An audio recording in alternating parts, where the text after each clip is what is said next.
بسم اللہ الرحمن الرحیم۔ السلام علیکم۔ وہ بیروت کی ہی رہنے والی ہو سکتی تھی، مصر کی بھی اور وہ یونان کی بھی ہو سکتی تھی۔ کسی کو معلوم نہیں تھا کہ وہ کہاں کی رہنے والی ہے۔ جیکب کسی اور طرف جا رہا تھا تو اسے یاد آ گیا کہ ناچنے گانے والیوں میں اسے سارا نظر نہیں آئی تھی۔ اس کی غیر حاضری کی وجہ یہی ہو سکتی ہے کہ وہ بیمار ہے یا اس پیشے سے تنگ آ کر بھاگ گئی ہے۔ جیکب کو معلوم تھا کہ سارا اس پیشے سے خوش نہیں ہے، کیونکہ وہ خود نہیں آئی تھی بلکہ لائی گئی تھی۔ جیکب بھی اسی محل کے قریب رہتا تھا اور اس کی ڈیوٹی محل میں ہی ہوتی تھی۔ ایسی ہی ایک ضیافت کے دوران سارا اتفاق سے جیکب سے ملی تھی۔ سارا کو سب مغرور لڑکی کہا کرتے تھے کیونکہ وہ کسی کے ساتھ بولتی نہیں تھی۔ جیکب میں نہ جانے اسے کیا نظر آیا کہ اسے وہ پسند کرنے لگی، اور جیکب کو بھی یہ لڑکی اچھی لگنے لگی۔ ایک رات سارا محل سے فارغ ہو کر اپنے کمرے کی طرف جا رہی تھی جب اسے جیکب مل گیا۔ سارا نے اسے کہا، میں اکیلی جا رہی ہوں، میرے ساتھ کمرے تک نہیں چلو گے؟ جیکب نے کہا، اکیلے جاتے ڈر لگتا ہے، یہاں سے تمہیں کوئی اغوا کر کے نہیں لے جا سکتا۔ میں اب اغوا نہیں ہو سکتی۔ سارا کی مسکراہٹ بجھ گئی اور کہنے لگی، اب تو میں اپنے آپ کو خود ہی اغوا کرواؤں گی، میرے ساتھ چلو۔ اکیلے جاتے ڈر تو نہیں لگتا لیکن تمہارے ساتھ کی ضرورت ہے۔ سارا جیسی حسین لڑکی کا جیکب کو پسند کرنا کوئی عجوبہ نہیں تھا، کیونکہ جیکب خود مردانہ حسن اور وجاہت کا شاہکار تھا۔ چند اور لڑکیوں نے بھی اس کے ساتھ دوستی کی پیشکش کی تھی، لیکن جیکب ان سے دور ہی رہتا تھا۔ دور رہنے کی وجہ یہ تھی کہ یہ سب ناپاک اور عصمت بریدہ لڑکیاں تھیں۔ جیکب نے ان کی پیشکش ٹھکرا کر اپنی قیمت چڑھا لی اور اپنی کشش میں اضافہ کر لیا تھا۔ وہاں تو یہ عالم تھا کہ بدکاری کو گناہ کی بجائے تفریح بلکہ جائز تفریح سمجھا جاتا تھا۔ پہلی ملاقات میں جیکب سارا کو بھی ایسی ہی بدکار لڑکی سمجھا تھا، لیکن سارا میں سنجیدگی اور متانت سی تھی جو جیکب کو اچھی لگی تھی۔ سارا کو جب یہ پتہ چلا کہ جیکب شراب نہیں پیتا تو وہ اسے زیادہ اچھا لگنے لگا تھا۔ پھر ایک رات سارا نے اس کے منہ سے اپنی تعریف کرانے کے لیے پوچھا تھا، تم نے میرے رقص کی کبھی تعریف نہیں کی۔ دوسرے مجھے راستے میں روک کر میرے فن اور جسم کی تعریف کیا کرتے ہیں۔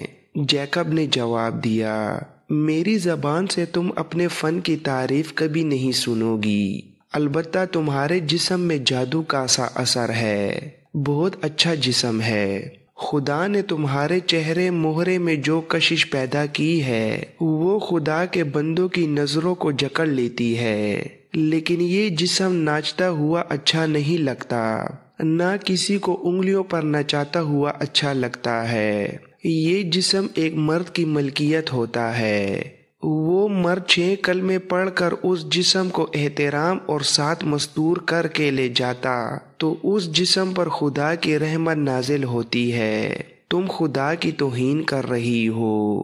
سارا نے اسے حیران سا ہو کر کہا، تم کون سے 6 کلموں کی بات کرتے ہو جیکب؟ عیسائی اپنی دلہنوں کو مستور کر کے بھی نہیں لے جاتے۔ جیکب گھبرا گیا اور پھر اچانک کہا لگا کر بولا، میرے دماغ پر مسلمان سوار رہتے ہیں، میری اپنی تو شادی نہیں ہوئی، البتہ مسلمانوں کی شادیاں دیکھی ہیں۔ اس نے وضاحت کی کہ 6 کلمے اس کے منہ سے نکل گئے ہیں، مگر سارا اسے عجیب سی نظروں سے دیکھتی رہی۔ پھر وہ چپ سی ہو گئی اور خلاؤں میں ٹکٹکی باندھ کر دیکھنے لگی۔ بےتاب سی ہو کر اس نے جیکب کے بازو پر ہاتھ رکھا اور پوچھا، تم مسلمان تو نہیں جیکب؟ میرے کہنے کا یہ مطلب نہیں کہ تم جاسوس ہو سکتا ہے ملازمت کی خاطر تم نے اپنے آپ کو عیسائی بنا رکھا ہو یا عیسائی مذہب قبول کر لیا ہو۔ جیکب مسلمان نہیں سارا، میرا نام گلبرٹ جیکب ہے۔ تم اتنی پریشان اور اداس کیوں ہو گئی ہو؟ معلوم ہوتا ہے تمہارے دل میں مسلمان کے خلاف اتنی نفرت ہے کہ تم ان کلموں کا نام بھی نہیں سننا چاہتی۔ تمہیں راز کی ایک بات بتاؤں، شاید تم اچھا نہ مانو، مجھے مسلمان اچھے لگتے ہیں۔ اس کی وجہ شاید یہی ہے کہ وہ 6 کلمے پڑھ کر اپنی دلہنوں کو مستور لے کر جاتے ہیں۔ اس نے آہ بھر کر کہا، عورت عریاں کر دی جاتی ہے تو اسے احساس ہوتا ہے کہ مستور ہونے میں جو روحانی قرار تھا وہ چھن گیا ہے۔ ناچنے میں بھی لذت نہیں اور اپنے حسن کا جادو طاری کر کے دوسروں کو انگلیوں پر نچانے پر بھی قرار نہیں۔ میں جب تنہائی میں آئینے کے سامنے کھڑی ہوتی ہوں تو آئینے میں مجھے ایک قابل نفرت عورت نظر آتی ہے۔ میں اپنے عکس کو مستور نہیں کر سکتی اور نہ اس پر پردہ ڈال سکتی ہوں، البتہ میری روح پر سیاہ پردہ پڑ گیا ہے۔ تم اس پیشے سے اتنی متنفر ہو تو نکل بھاگو یہاں سے۔ کدھر بھاگ نکلوں؟ یہاں سے بھاگوں گی تو کسی کعبہ خانے والوں کے قبضے میں آ جاؤں گی۔ کیا تم میرے رقص کو پسند کرتے ہو یا مجھے؟ میں اس سارا کو پسند کرتا ہوں جو اس پیشے سے نفرت کرتی ہے، اداس اور پریشان رہتی ہے۔ میں کہہ چکا ہوں کہ تم خدا کی توہین کر رہی ہو۔ تم فوج میں کس طرح آ گئے ہو؟ تمہیں دیہاتی گرجے میں پادری ہونا چاہیے تھا۔ تم ہر روز کتنی شراب پیتے ہو، اس کی بو سے بھی نفرت ہے مجھے۔ سارا نے وسوخ سے لہجے میں کہا، پھر تو تم مسلمان ہو، اگر تم نہیں تو تمہارا باپ مسلمان تھا۔ تم عورت کو مستور دیکھنا چاہتے ہو، تمہیں رقص پسند نہیں اور تمہیں شراب کی بو سے بھی نفرت ہے۔ شاید یہی وجہ ہے کہ تم مجھے اچھے لگتے ہو۔ مجھے تو جو کوئی بھی دیکھتا ہے تو کھا جانے کی نظروں سے دیکھتا ہے۔ تم میرے دل کے درد کو سمجھتے ہو نا؟ سمجھتا ہوں سارا، یہ درد میرے دل نے محسوس کیا تھا۔ پھر وہ کئی بار ملے۔ سارا جیکب کے ساتھ دل کی باتیں کیا کرتی تھی۔ اس نے جیکب سے کئی بار کہا تھا کہ تمہاری چال ڈال اور تمہارے خیالات مسلمانوں جیسے ہیں۔ جیکب نے کئی بار اس سے پوچھا تھا کہ وہ مسلمانوں کو اتنا زیادہ پسند کیوں کرتی ہے، پر سارا نے کبھی کوئی ٹھوس جواب نہیں دیا تھا۔ البتہ دونوں نے یہ محسوس کیا تھا کہ وہ ایک دوسرے کے دل میں اتر گئے ہیں۔ ضیافت کی رات جب جیکب اپنی ڈیوٹی سے فارغ ہو کر کسی اور طرف جا رہا تھا، وہ سارا کی رہائش کی طرف چل پڑا۔ ضیافت میں سارا کی غیر حاضری کی وجہ بیماری ہی ہو سکتی تھی۔ اس عمارت میں کسی کو جانے کی اجازت نہیں تھی۔ جیکب نے وہاں جانے کا خطرہ مول لے لیا کہ تمام لڑکیاں ضیافت میں گئی ہوئی تھیں اور وہاں ملازم عورتیں بھی نہیں تھیں۔ جیکب اندھیرے طرف سے گیا۔ وہ سارا کا کمرہ جانتا تھا۔ وہ دبے پاؤں کمرے کے دروازے تک پہنچا۔ ہاتھ لگایا تو کواڑ کھل گیا۔ ایک کمرے سے گزر کر وہ دوسرے کمرے میں گیا۔ وہاں چھوٹی سی قندیل جل رہی تھی جس کی مدھم سی روشنی میں اسے سارا سوئی ہوئی نظر آ رہی تھی۔ اسے یہ لڑکی دودھ پیتے بچے کی طرح معصوم لگی۔ اس کا ہاتھ اپنے ہی بکھرے ہوئے بالوں میں الجھا ہوا تھا۔ کھڑکی کھلی تھی اور بحیرہ روم کی ٹھنڈی ہواؤں کے تیز جھونکوں سے سارا کے بکھرے ہوئے بال آہستہ آہستہ ہل رہے تھے۔ وہ گہری نیند سوئی ہوئی تھی۔ جیکب نے ہاتھ اس کی پیشانی پر رکھا۔ پیشانی اتنی ہی گرم تھی جتنی اس عمر کی سوئی ہوئی لڑکی کی گرم ہونی چاہیے تھی۔ جیکب کو یہ اطمینان ہو گیا کہ سارا کو بخار نہیں۔ جیکب نے دل ہی دل میں سارا سے کہا، تم نخلستان کا وہ پھول ہو جو بادشاہوں کے خوابگاہوں میں آ کر مرجھا جاتا ہے۔ تم صبح کا وہ ستارہ ہو جو سورج کی چمک سے تو بجھ جاتا ہے پر رات کو پھر چمک اٹھتا ہے۔ تمہاری زندگی راتوں کے اندھیرے میں بیت رہی ہے۔ تمہاری قسمت اندھیرے میں لکھی گئی تھی۔ تم مجھے کیوں اچھی لگتی ہو؟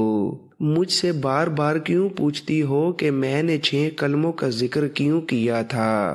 تم کسی مسلمان کی ماں کی کوکھ کی پیداوار تو نہیں؟ تمہاری رگوں میں کسی مسلمان باپ کا خون تو نہیں؟ اس راز سے پردہ کون اٹھائے؟ میں تمہارے لیے راز ہوں، تم میرے لیے راز ہو۔ جیکب کو یاد آیا کہ صلیبی فوج مسلمانوں کے قافلوں کو لوٹتے رہتے ہیں، ان کی بچیوں کو اٹھا لے جاتے ہیں اور انہیں اپنے رنگ میں رنگ کر جاسوسی، بے حیائی اور رقص کی تربیت دیتے ہیں۔ سارا بھی شاید انہی بدنصیب لڑکیوں میں سے ہوگی، ورنہ یہ قوم احساسات اور جذبات کے لحاظ سے مردہ اور بے حیائی میں پوری طرح زندہ ہوتی ہے۔ جیکب بھول گیا کہ وہ کہاں کھڑا ہے۔ کسی مرد کو ان کمروں میں آنے کی اجازت نہیں تھی۔ سارا اس کے دل میں ایسی اتری تھی کہ وہ خطروں سے بے نیاز ہو گیا تھا۔ اس سے رہا نہ گیا اور اس نے قندیل بجھا دی تو اس کے ساتھ ہی سارا کی آنکھ کھل گئی۔ جیکب کو اس کی گھبرائی ہوئی آواز سنائی دی۔ کون ہو؟ جیکب اس وقت یہاں کیوں آ گئے ہو؟ سارا نے ایسے لہجے میں کہا جس میں محبت بھی تھی، ہمدردی بھی تھی۔ کسی نے دیکھ لیا تو تم سیدھے قید خانے میں جاؤ گے، مجھے باہر بلا لیا ہوتا۔ جیکب نے اندھیرے میں اس کے پلنگ پر بیٹھتے ہوئے کہا، یہ پریشانی مجھے اس خطرے میں لے آئی ہے کہ تم بیمار ہو، اور روشنی اس لیے گل کر دی ہے کہ کوئی دیکھ نہ لے۔ میں کسی اور نیت سے نہیں آیا سارا، معلوم نہیں کیا کشش ہے جو مجھے یہاں لے آئی ہے۔ تمہیں بخار تو نہیں؟ نہیں، میری روح علیل ہے۔ میں تو جب بھی محفلوں اور ضیافتوں میں ناچتی ہوں تو میرا دل ساتھ نہیں ہوتا، میرا جسم ناچتا ہے اور روح مر جاتی ہے۔ مگر آج مجھے کہا گیا کہ موصل سے 2 بڑے ہی اہم مہمان آ رہے ہیں، تو روح کے ساتھ میرا جسم بھی بے جان ہو گیا۔ مجھے متلی آنے لگی اور سر چکرانے لگا۔ مجھے ان بادشاہوں کی جنگوں اور ان کے امن اور دوستی کے معاہدوں کے ساتھ کوئی دلچسپی نہیں، لیکن میرے کانوں میں جب یہ بات پڑی کہ موصل سے اہم مہمان آ رہے ہیں تو مجھے ایسے محسوس ہوا جیسے صلیبیوں اور مسلمانوں میں سے کسی ایک کے ساتھ میرا گہرا تعلق ہے۔ میں اب تک یہ نہیں سوچ سکی کہ میرا روحانی تعلق کس کے ساتھ ہے۔ صرف یہ احساس جاگ اٹھا کہ میں اس محفل میں نہیں ناچ سکوں گی، میں موصل کے مہمانوں کا سامنا نہیں کر سکوں گی، یا وہ مجھے دیکھ کر وہاں سے بھاگ جائیں گے۔ کیوں؟ موصل والوں کے ساتھ تمہارا کیا تعلق ہے؟ میں بتا نہیں سکتی۔ میں تو اپنے آپ کو بھی یہ بتانے سے ڈرتی ہوں کہ موصل والوں کے ساتھ میرا کیا تعلق ہے۔ جیکب نے اس کا ہاتھ اپنے ہاتھ میں لے کر کہا، سارا، تم اپنا مجھ سے کیوں چھپا رہی ہو؟ کیا تمہیں کسی قافلے سے اغوا کیا گیا تھا؟ تم کس باپ کی بیٹی ہو؟ سارا کوئی جواب نہ دے سکی۔ جیکب چونک اٹھا۔ دونوں نے کھڑکی کی طرف دیکھا جو کھلی ہوئی تھی۔ وہاں ایک سایہ کھڑا نظر آیا۔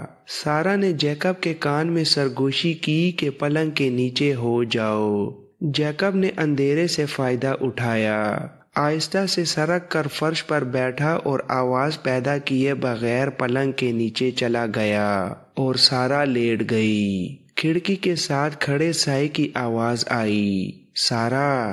یہ ایک بوڑھی عورت کی آواز تھی جو بعض راتیں ناچنے گانے والیوں کو دیکھا کرتی تھی کہ کوئی لڑکی غیر حاضر تو نہیں۔ اس کی آواز پر سارا نہ بولی۔ عورت نے اسے ایک اور آواز دی۔ سارا پھر بھی نہ بولی۔ عورت نے حکم کے لہجے میں کہا، سارا، تم سوئی ہوئی نہیں ہو؟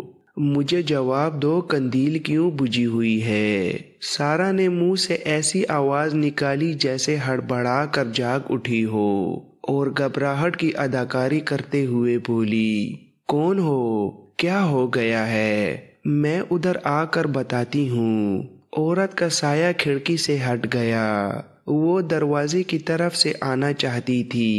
سارا نے جھک کر جیکب سے کہا، وہ دوسری طرف سے آ رہی ہے، باہر آؤ اور کھڑکی سے کود جاؤ۔ جیکب نے پلنگ کے نیچے سے نکل کر کہا، نہیں سارا، میں اسے جانتا ہوں، آنے دو اسے۔ میں اس کی مٹھی گرم کر دوں گا تو خاموشی سے چلی جائے گی، یہ خبیث عورت ہے، یہ درپردہ لڑکیوں کی دلالی کرتی ہے، تم فوراً نکلو یہاں سے ورنہ میرا جھوٹ مجھے مروا دے گا، میں اسے سنبھال لوں گی۔ وہ عورت ابھی دروازے تک آئی ہی تھی کہ جیکب کھڑکی سے باہر کود گیا۔ سارا نے قندیل جلائی تو عورت اندر آ گئی۔ جسم کے لحاظ سے وہ عورت کم اور مرد زیادہ تھی۔ وہ سارا پر برس پڑی۔ سارا نے اسے یقین دلانے کی کوشش کی کہ اس کمرے میں اور کوئی نہیں تھا اور شاید خواب میں بول رہی ہوگی۔ عورت نے اسے کہا کہ خواب میں عورت کی آواز مرد جیسی بھاری نہیں ہو جایا کرتی۔ یہ کیا ہے؟ عورت نے جھک کر پلنگ کے قریب فرش پر گرا ہوا ایک رومال اٹھایا۔ یہ گز بھر لمبا اور اتنا ہی چوڑا کپڑا تھا جو مرد گرمی سے بچنے کے لیے سر پر ڈال لیا کرتے تھے۔ یہ کس کا ہے؟ یہ اس کا ہے جو تمہارے پاس آیا بیٹھا تھا۔ وہ کون تھا؟ تم نے اس سے کتنی رقم لی ہے؟ سارا نے غصے سے کہا، میں عصمت فروش نہیں، میں رقاصہ ہوں۔ تم جانتی ہو میں کسی مرد کو منہ نہیں لگاتی۔ عورت اس کے پاس بیٹھ گئی اور اس کے کندھے پر ہاتھ رکھ کر شفقت سے بولی، سنو سارا، یہ تو میں بھی جانتی ہوں کہ تم رقاصہ ہو، مگر تم یہ نہیں جانتی کہ رقاصہ فوج کی جرنیل یا شہر کی حاکم نہیں ہوا کرتی۔ میں اتنی سی بات کہوں گی کہ تمہارے پاس رات کو آدمی آیا تھا، وہ تمہیں بیروت کے کسی انتہائی گھٹیا کعبہ خانے میں بیچ ڈالیں گے یا تمہیں قید خانے میں ڈال دیں گے۔ اس نشے میں بات نہ کرو کہ تم شاہی رقاصہ ہو، یہاں تمہارا کوئی مقام نہیں۔ تم مطلب کی بات کرو۔ تم مجھ پر جو مہربانی کرنا چاہتی ہو اس کا معاوضہ کیا لوگی؟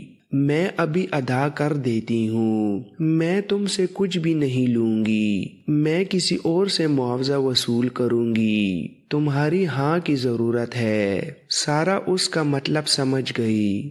باہر سے شاہی مہمان آتے ہی رہتے ہیں، ان میں عیسائی بھی ہوتے تھے اور مسلمان بھی۔ شاہی حیثیت کے مہمانوں کی خاطر تواضع کے لیے لڑکیاں موجود رہتی تھیں، لیکن اس کے ساتھ جو عملہ آتا تھا انہیں اس قسم کی عیاشیاں مہیا نہیں کی جاتی تھیں۔ یہ عورت ان لوگوں سے مل کر ان کے پاس لڑکیاں بھیجا کرتی اور منہ مانگا معاوضہ وصول کرتی تھیں۔ یہ اس کا خفیہ کاروبار تھا۔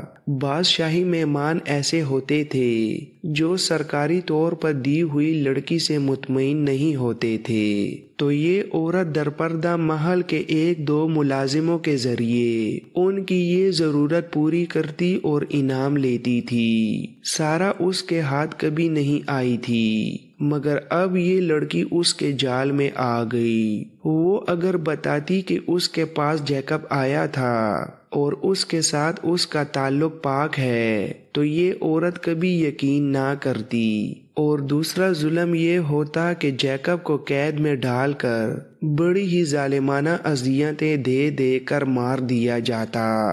سارا، اگر اپنے ہولناک انجام سے بچنا چاہتی ہو تو میری بات مان لو۔